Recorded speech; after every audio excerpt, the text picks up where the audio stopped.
bahagian mana dalam masjid kita boleh niat i'tikaf? Dalam masjid yang namanya masjid aja, maka boleh i'tikaf. Cuma orang Melayu ni dia masalah problem sikit. Sebab masjid dia tu dia memang bantai. Toilet pun dia kata toilet masjid. Nak pergi jamban je nak berok.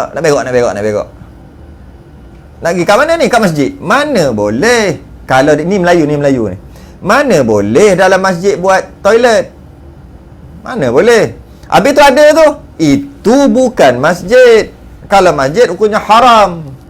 Habis tu apa tu? Itu sebelah masjid. Tu bukan masjid.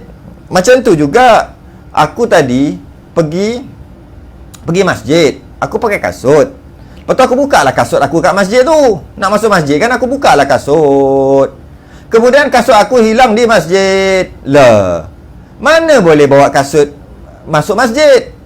Habis tu tangga. Tangga tu bukan masjid. Namanya tepi masjid. Lain. Ni masjid, tepi. Ni masjid, tepi.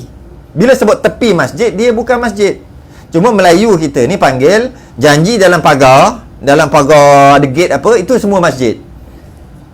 Dari segi bahasa Melayu, problem lah kalau kita faham takrif masjid itu. Masjid adalah duduk di dalam pagar. Oh, teruk lagi tu. Tak boleh masuk kereta dalam masjid yang takrif tu. Habis masjid apa? Masjid tempat yang boleh i'tikaf dan boleh tahiyatul masjid. Habis tempat parking itu bukan masjid, tu namanya tepi masjid. Toilet tepi masjid. Tempat letak selipar, kasut tepi masjid. Semua tu namanya tepi masjid. Bukan masjid, sebelah masjid. Jadi soalan dia, bahagian mana dalam masjid kita boleh niat i'tikaf? Kalau saya ambil takrif sebenar, janji masjid boleh i'tikaf. Bukan masjid Melayu masjid syarak. Masjid Melayu dalam pagar, bukan. Masjid syarak. Apakah dia masjid syarak? Tempat yang diwakafkan untuk dijadikan masjid. Itulah masjid. Jadi soalan ni perlu diperincikan lagi. Sebab apa yang dimaksudkan dengan masjid ni? Bahagian mana dalam masjid? Masjid ni masjid Melayu ke masjid syarak? Maka kena perincikan. Kalau masjid Melayu,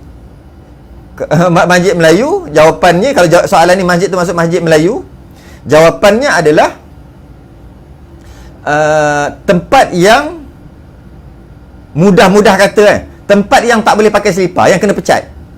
Itulah masjid. Situlah boleh i'tikaf, situlah boleh tahiyatul masjid. Itu pun mudah-mudah cakap aja. Dari segi maksud masjid Melayu. Tapi kalau masjid syarak, dah betul dah soalan ni, iaitu janji namanya masjid, dia boleh i'tikaf, boleh tahiyatul masjid. Mana-mana saja. Habis dalam longkang, mana boleh buat longkang dalam masjid? Itu masjid Melayu balik. Jadi kena faham takrif tu dulu. Jadi bahagian mana dalam masjid ni, kalau nak perincikan maksud masjid tadi, masjid Melayu ke masjid syarak? Kemudian kita boleh jawab balik.